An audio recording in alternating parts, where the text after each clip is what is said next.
Di abad ke-14, di tanah Jawa Timur, berdiri sebuah kerajaan yang kekuasaannya membentang dari ujung utara Semenanjung Malaka hingga ke pulau-pulau di timur Nusantara. Kerajaan ini begitu besar, makmur, dan berkuasa, hingga sering disebut sebagai cikal bakal negara kesatuan Indonesia yang kita kenal hari ini. Namanya, Majapahit. Sebuah nama yang hingga kini masih bergema sebagai simbol persatuan, kejayaan, dan kekuatan bangsa Indonesia di masa lalu. Tapi, benarkah Majapahit menguasai seluruh wilayah Indonesia saat ini? Bagaimana mereka bisa begitu kuat? Dan apa isi sumpah terkenal yang diucapkan oleh Patih Gajah Mada, yang hingga kini masih menjadi inspirasi persatuan kita? Mari kita kupas hanya di channel FSN Film Sejarah Nusantara.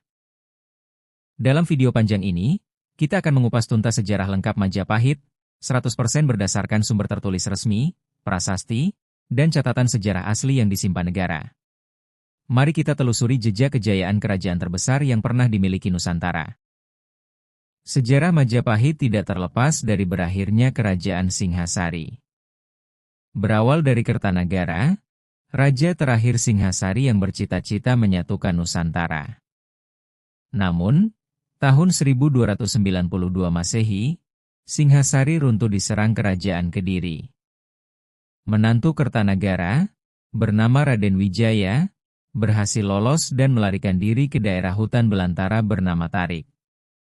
Di sanalah ia membuka hutan, membangun pemukiman baru. Di tempat itu banyak tumbuh pohon maja, dan buahnya terasa pahit. Maka tempat itu dinamakan Majapahit. Maja artinya nama pohon, pahit artinya rasa buahnya. Tahun 1293 Masehi, dengan bantuan pasukan Kekaisaran Mongol yang dikirim dari Tiongkok, Raden Wijaya berhasil mengalahkan musuhnya. Namun, setelah musuh kalah, Raden Wijaya dengan cerdik mengusir pasukan Mongol pulang.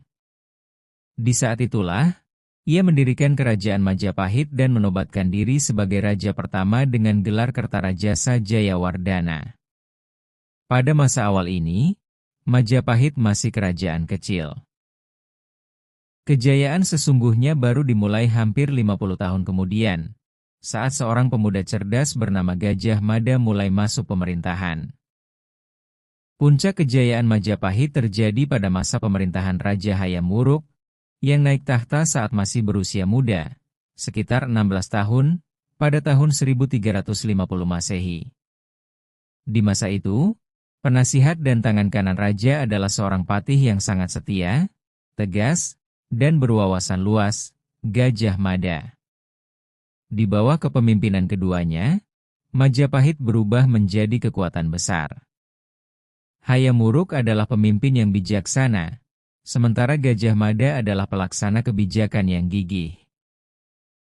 Ibu kota kerajaan berada di Trowulan, Mojokerto. Berdasarkan penelitian arkeologi dari Balai Arkeologi Nasional, wilayah ibu kota ini sangat luas, teratur, memiliki jalan raya, kanal air, dan rumah penduduk yang rapi, ibu kota terbesar di Asia Tenggara saat itu. Pada masa ini pula, hidup seorang penyair besar bernama M.P.U. Prapanca, yang menulis kitab terkenal Negara Kertagama tahun 1365 Masehi. Kitab inilah yang menjadi sumber utama dan paling sahih tentang kejayaan Majapahit, ditulis langsung di saat kerajaan itu masih berkuasa. Di dalam kitab itu tertulis jelas, berkat perintah sang raja, seluruh wilayah Nusantara bersatu, damai, dan makmur. Ada satu momen paling bersejarah yang tak akan pernah hilang dari sejarah kita. Peristiwa ini tercatat jelas di dalam kitab Pararaton. Suatu hari, saat Gajah Mada baru diangkat menjadi Patih Hamangkubuumi, jabatan tertinggi Perdana Menteri, ia mengumpulkan seluruh pejabat dan pembesar kerajaan.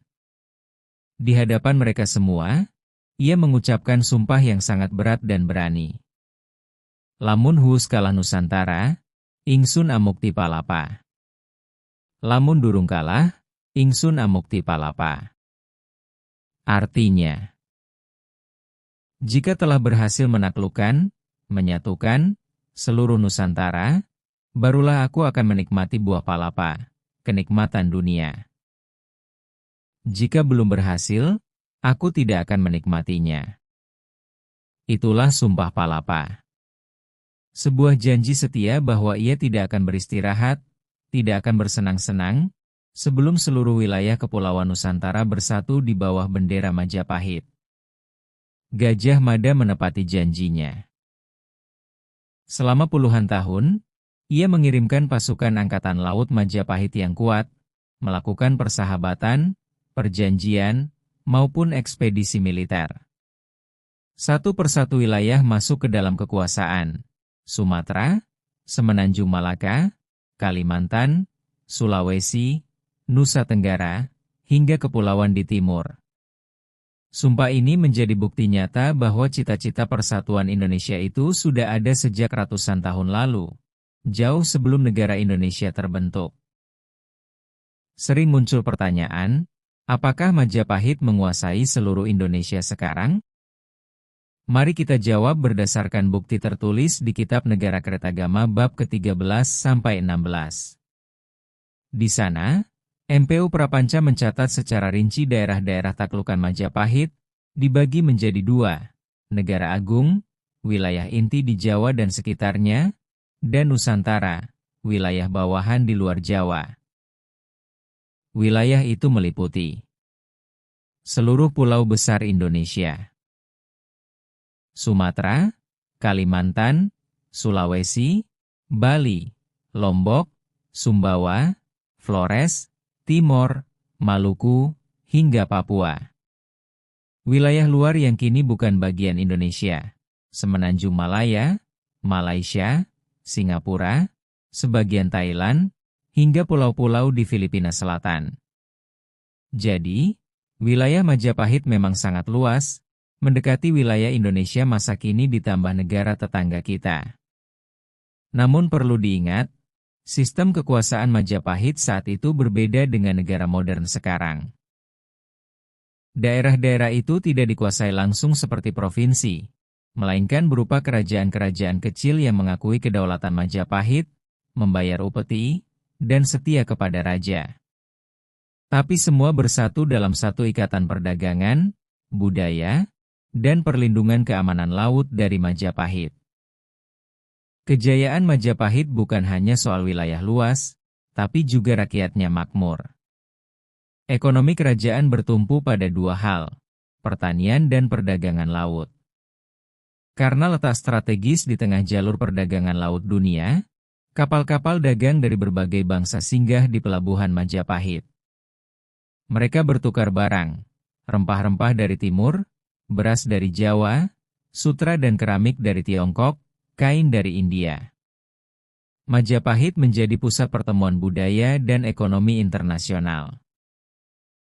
Dalam kebudayaan, ini masa keemasan sastra Jawa.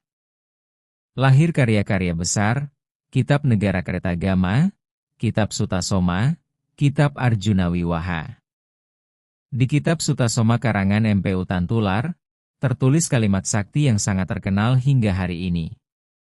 Bhinneka Tunggal Ika Tanhana Dharma Mangwa. Artinya, berbeda-beda tetapi tetap satu, tidak ada kebenaran yang mendua. Kalimat ini menjadi semboyan negara kita, bukti bahwa semangat keberagaman dan persatuan sudah hidup ratusan tahun lalu di tanah Nusantara. Segala kejayaan akhirnya ada masanya berakhir.